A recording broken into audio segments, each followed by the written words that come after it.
Hello दोस्तों, आज हम चर्चा करेंगे एंटी डिफेक्शंस लॉ के बारे में।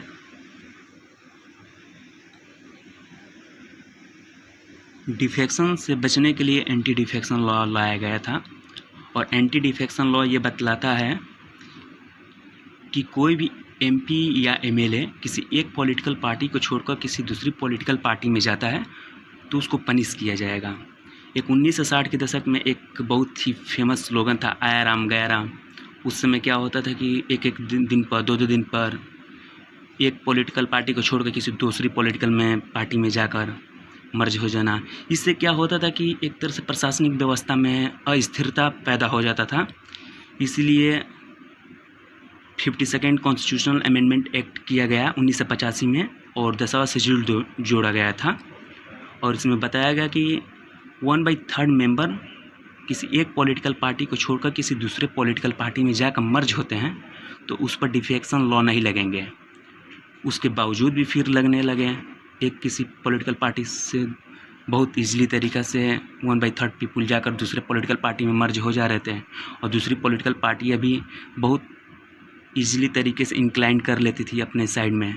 तो फिर इसको और एक बार अमेंड किया गया था 91st कॉन्स्टिट्यूशनल अमेंडमेंट एक्ट 2003 में। और इसमें जो कंडीशन है 1/3 को छोड़कर 2/3 कर दिया गया। तो इसमें कंडीशन 2/3 था कि कोई भी अगर पॉलिटिकल पार्टी से 2/3 मेंबर किसी एक पॉलिटिकल पार्टी को छोड़कर किसी दूसरी पॉलिटिकल पार्टी में जाते हैं तो उस कंडीशन में भी अप्लाई नहीं होगा डिफेक्शन लॉ। और ये डिफेक्शंस लॉ जो है ये डिस्क्वालीफाई करने के लिए मेंबर के लिए ये प्रिसाइडिंग ऑफिसर्स जो हैं उनको दिया गया है। और प्रिसाइडिंग ऑफिसर लोकसभा में लोकसभा के स्पीकर होते हैं, राज्यसभा में राज्यसभा के चेयरमैन होते हैं। और ये जो लॉ है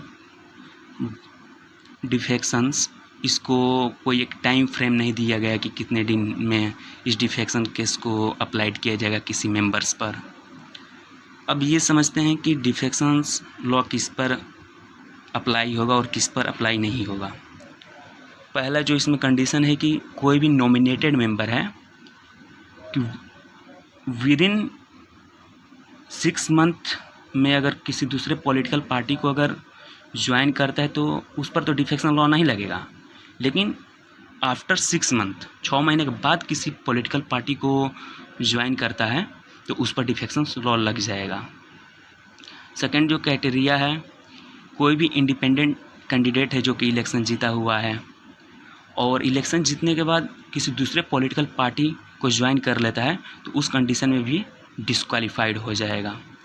थर्ड कंडीशन है कि कोई मेंबर है जैसे किसी पॉलिटिकल पार्टी को वो खुद से रिजाइन कर देता है तो उस पर भी डिफेक्शंस लॉ अप्लाइड हो जाते हैं।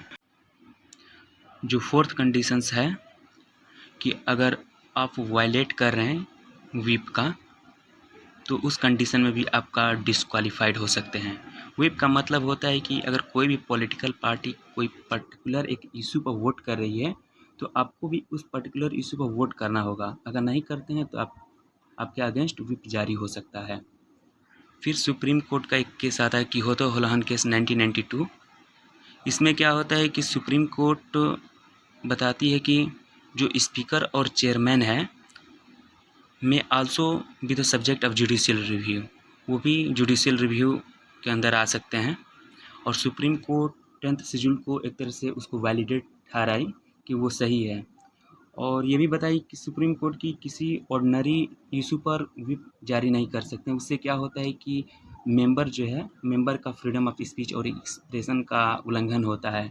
इसलिए पॉलिटिकल पार्टियां जो हैं उसी समय व्हिप अपना जारी करें जब उनको survival of the government threat हो, जैसे कि फ्लोर टेस्ट आने वाला हो तो उस समय व्हिप जारी कर दे तब ठीक है। लास्ट में देखा जाए तो 2 पॉइंट है नोट्स में। यहाँ जो है कि स्पीकर एंटी डिफेक्शंस लॉ के अंडर में नहीं आता है, उस प्रीव्यू में नहीं आता है। और सेकंड कंडीशन है कि अगर कोई भी मेंबर अगर डिस्क्वालीफाइड हुआ है तो अगला इलेक्शन जब होगा तो वो उसी पॉलिटिकल पार्टी से भी वो उठ सकता है और उसी हाउस में भी बैठ सकता है। Thank you to all of you.